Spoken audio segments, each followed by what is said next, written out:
I'm here with Jeff Reichert, writer and director of the new documentary Gerrymandering. And Jeff has developed release campaigns for a number of excellent documentaries, including Enron, The Smartest Guys in the Room, No End in Sight, and Jesus Camp, all must-see documentaries. And Jeff, I understand this is your first documentary. Yeah, this is my first film. Congratulations. Thanks. A lot of people said, why would you ever make a movie about gerrymandering? Especially as your first film. And I said, well, I'm crazy like that. Well, talk a little bit about that, because Bill Mundell, who is also a producer of the film, and he works with California for Redistricting, said that gerrymandering is America's best kept secret. Well, it is. It's a great story when you get down to it. It's something that seems on the face of it to be something that's super boring and super uninteresting. It's maps and data. But in how you organize the maps, there are all these great little stories, because none of the lines that in these districts that we live in, they arise just by accident. Everyone has to decide to put a line there in every single part of it. And so, there are all these tales, whether it's, congressmen in districts that stretch for hundreds of miles, or people getting their houses cut out of district, or communities being carved up. I mean, there's inherent drama in all that stuff. So even if you can't film a gerrymander, there's a lot of stuff you can play with, a lot of stories you can tell to illustrate the effects of gerrymandering. And, if you can't film a gerrymander, you can certainly animate it to a certain extent. And so, we had that as a benefit for the film as well. And I would guess that outside of political junkie circles, most people don't know about gerrymandering, or at least how it works.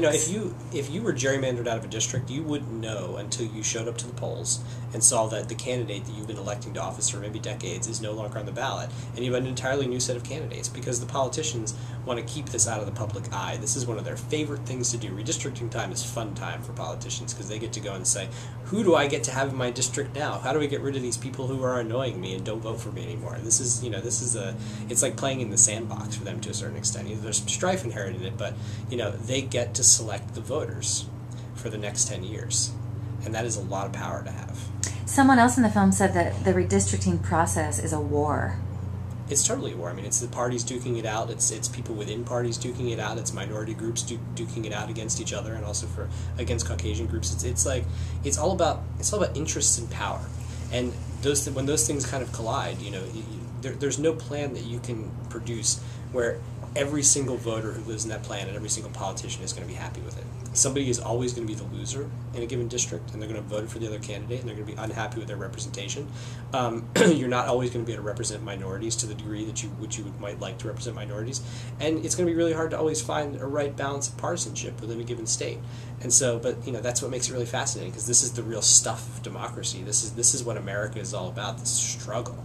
The problem is that the way we do the process is inherently unfair and opens itself up to inherent conflicts of interest.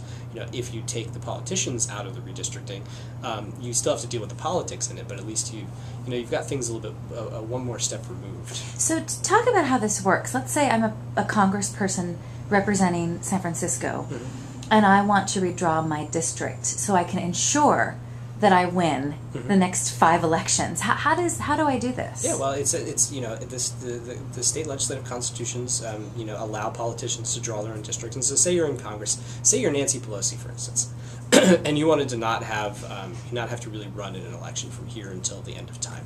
You would, every time the redistricting comes around, look first to see if there are any insurgent communities in San Francisco who are not voting for you. Cut them out. Put them in different districts. You might say you had just say, for instance, you had in downtown San Francisco a whole population of Republicans cropped up, and they were very vocal, and they were voting against Nancy Pelosi. If she wanted to get them out of the district, she would draw that little pocket and attach it to San Jose, or attach it to the East Bay, or attach it to somewhere up in Sonoma or something like that. They just draw the line in such a way so that way they would be out of the district, and so hers would kind of encase the whole thing. The second thing you would look for is you would look for any potential challengers. So if somebody has been kind of nipping at your heels, running against you in a primary, you cut their house out of the district, usually by a block, because there's an argument to be made for cutting them way out of the district, but then you lose a lot of population that's actually favorable to you. So you cut them out by a block, even though it's totally egregious and totally obvious they've been cut out by a block. But you want to keep your district as similar to this as possible, because it's the district that continues to elect you. So then Nancy Pelosi can redraw this district, and then what does she do from there? Yeah, she just you don't really have to defend the seat. It's not it's not election, it's selection.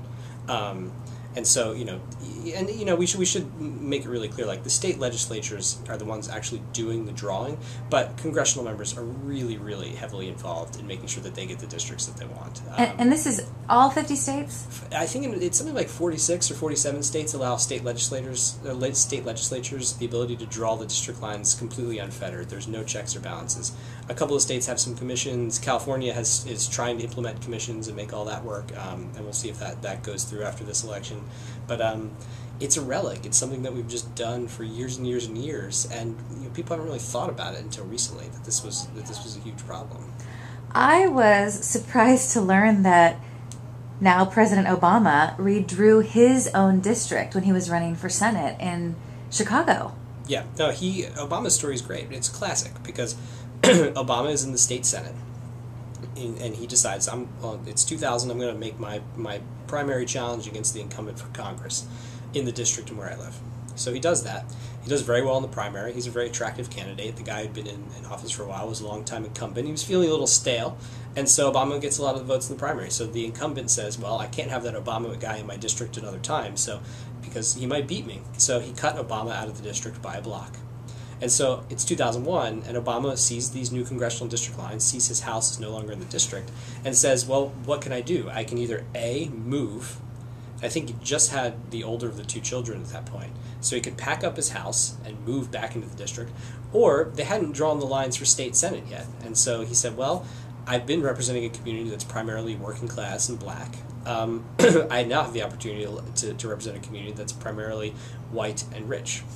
And so he changed his district, and so from east to west to north to south, picked up a whole slew of rich donors, and a lot of those people in that new donor base were the folks who helped propel him to the United States Senate a couple of years later, and then helped propel him to the presidency a few years after that. So it's kind of an extreme case. There's nothing inherently in the system that we have. There's nothing inherently wrong with what Obama did, because the system allows that. It almost invites that, but it just shows that with a tweak of the redistricting, all of these things in American history could be completely different. Do you think that he'd be president today if he didn't redraw his district? No. I think he would probably have, if he hadn't had the opportunity to redraw his district, he probably would have gone back and tried Congress again in 2002 or 2004, and maybe be running for president in 2012. So I think it really had a huge impact. I mean, you never know exactly what could happen, but the stars all really aligned for Obama, starting with that redistricting. I mean, that's incredible.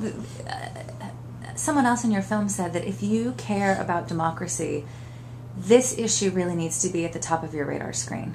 When you did all your research and talked to all these people, I mean, you talked to some really interesting people in your film. How do you feel now about democracy in the United States? Well, it's funny. I feel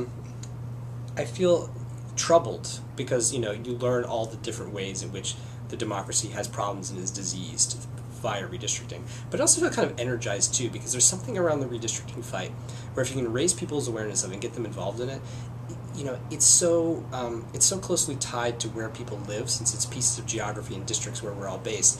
And if you can get people engaged on that level, this isn't campaign finance reform, this isn't all these other big kind of abstract issues, this is about where you live and who represents you where you live and what kind of communities are in the districts where you live.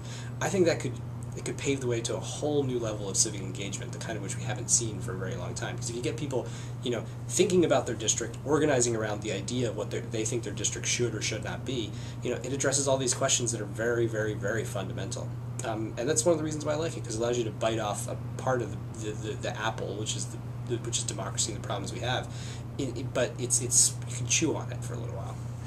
I'm speaking with Jeff Reichert. He is the writer and director of the new documentary Gerrymandering, and in part 2 we will talk about what citizens can actually do about this.